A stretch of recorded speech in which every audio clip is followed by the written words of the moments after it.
तो एक तरीके से अब जो दोनों फास्ट बॉलर्स उनके बाहर हुए हैं वो नहीं होगा। थोड़ा सा जो हम गाइडलाइंस की बात करते हैं, हालांकि एसीसी में बहुत कुछ हमने देखा कि अलग अलग तरीके की चीजें रही हैं, बट अगर सपोज हारिस रऊफ या नसीम शाह की जगह कोई एक रिप्लेसमेंट इन होती है, देन आई डोंट थिंक कोई फाइनल में भी उनकी पार्टिसिपेशन फिर हो सकती है, अगर जो भी खिलाड़ी बाहर होता है, जो वर्ल्ड कप के लिहाज से नियम रहते हैं।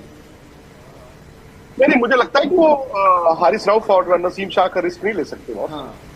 आप मतलब बहुत बड़ी बेवकूफी होगी इन कंडीशंस में अगर आप निगल के साथ फास्ट बॉलर का रिस्क लेते हैं, देखते हुए कि world cup is round the corner. मुझे तो इन दोनों का बड़ा मुश्किल लगता है। आई डोंट थिंक कि कोई चांस होना चाहिए। उनकी रिप्लेसमेंट आ गई है। हाँ। सवाल यह है कि इन विकेटों पे मतलब आप लेकिन मतलब जो पहले इंडिया पाकिस्तान के मैच में विकेट मिली थी और जिस मैच में इंडिया ने श्रीलंका को खेला, उस विकेट पे भी जमीन आसमान का फर्क। आपने कल का अगर विकेट देखा होगा, वो ऐसा विकेट था जैसे आप नोएडा में किसी स्टेडियम में खेल रहे हैं फॉर एग्जांपल, जहां पे मट्टी कुछ इस तरह की होती है कि वो नीचे नीचे नीचे नीचे रहती है। कल आपने देखा बॉल कितना घूम रहा था, रात को भी घूम रहा था। फास्ट बॉलर का तो खैर अंडर फ्लड लाइट्स एक नई चीज देखने में मिली है यहाँ पे कि फ्लड लाइट्स में फास्ट बॉलर ज्यादा तंग करते हैं। तो मुझे लगता है कि पाकिस्तान के लिए दिक्कत है कि स्पिनर्स कौन से खिलाए जाए। आपके पास अटैकिंग स्पिनर्स वाली ऑप्शन कहाँ है? जो श्रीलंका के पास है, जो कुलदीप यादव ने यहाँ पे किया है। शादाब तो विकेटें नहीं मिल रही है। शादाब बहुत रिस्ट्रिक्टिव लाइन डाल रहे हैं। तो पाकिस्तान के लिए जैसे मैंने कहा चैलेंज टू फोल्ड। एक ये कि आप 11 खिलाएं, 11 कौन सी खिलाएं, मतलब फिट 11 और कौन सी 11, और उसके बाद यार आपको बैटिंग भी तो करनी होगी। जिस तरह वो इंडिया के अगेंस्ट खेले हैं, बात क्या होती है कि इंडिया के भी 68 पर 4 हो गए थे, बट इंडिया ने उसको बाउंस बैक कर दिया था उस मैच में। लेकिन यार जब 11 ओवर में इनके 47 या कुछ थे, जब पहली बरसात आई है और हम बात कर रहे थे ना कि 20 ओवर मिनिमम में क्या लुइस का रहेगा, यार इन्होंने 9 ओवर में कोशिश ही नहीं की उन रनों के लिए। मतलब 9 ओवर में ऐसा लग रहा था कि वो ये सोच रहे हैं 9 में 10 रन ही बना देते। कोई भी टीम होती है, चांस लेती है, टीम कहती है चलो मारते हैं, कोशिश तो करें। फखर जमान इतने यार मतलब तजुर्बेकार खिलाड़ी, मैंने तो नहीं एक्सपेक्ट किया था उनसे। बाबर तो चलो जल्दी आउट हो गए, रिजवान जल्दी आउट हो गए, तो पाकिस्तान की बैटिंग को लेकर भी बहुत बड़ा सवाल होगा। जैसे मैंने कहा, श्रीलंका को ना इन कंडीशंस में थोड़ा एडवांटेज रहता है।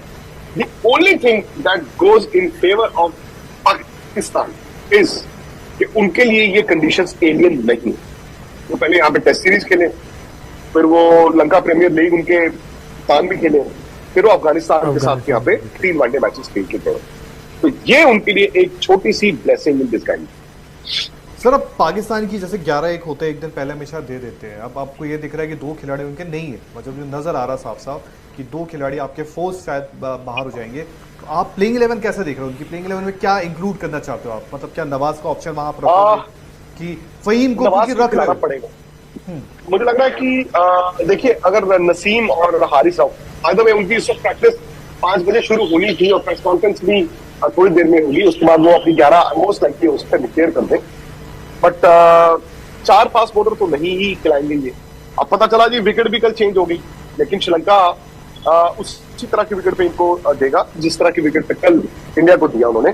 तो मुझे लगता है नवाज को खिलाना पड़ेगा। उसामा मीर को खिलाने के लिए आप जा सकते हैं, हो सकता है कि आगा सलमान भी रहते। तो आपके लिए दिक्कत अब ये है कि आगा सलमान को भी तो चोट लगी हुई है ना। 3 फास्ट बॉलर और 2 spinner, I think ideally but sir, Pakistan की अगर ताकत की बात करें तो इनका पेस अटैक ही इनकी ताकत रहा है। तो आपको नहीं लगता कि पेस के साथ ही ये रिलाई करेंगे, वसीम जूनियर को डालेंगे, या फिर मतलब उस तरह का कॉम्बिनेशन सेट करेंगे कि पेस पे ज्यादा रिलाई? डालना ही चाहिए, वसीम जूनियर को तो डालना ही पड़ेगा ना। अगर नसीम शाह और हारिस राउफ दोनों बाहर हो जाएंगे तो भाई वसीम जूनियर ही तो बाहर बैठे हुए हैं।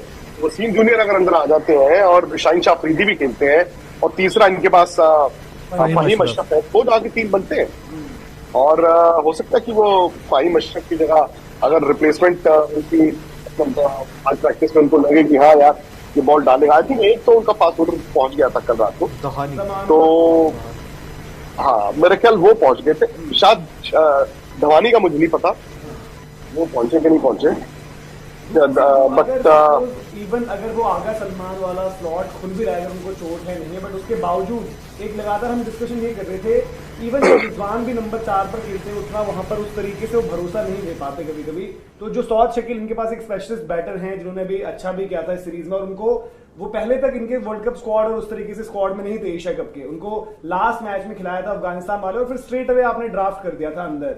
तो शायद एक वो उनका भी कहीं ना कहीं मन में था कि बैटिंग वाइज हमें जरूरत पड़ सकती है, और लेफ्ट हैंडर भी हैं अगर हम बात करें, वेल्ला लगे पर भी एक स्पॉटलाइट रहेगी अब, क्योंकि मेरे ख्याल रिजवान 5 पे खेलेंगे यहाँ पे, शायद सौद शकील आपको नंबर 4 दे। मैं एक बड़ा आंकड़ा देख रहा था, एक स्टैट देख रहा था, शायद 2019 वर्ल्ड कप के बाद से अब तक वनडे क्रिकेट में पाकिस्तान के किसी नंबर 4 का 100 नहीं है। अगर ये सही है तो यार ये तो बहुत बड़ा मिसिंग लिंक है। रिजवान आई थिंक 5 और सौद शकील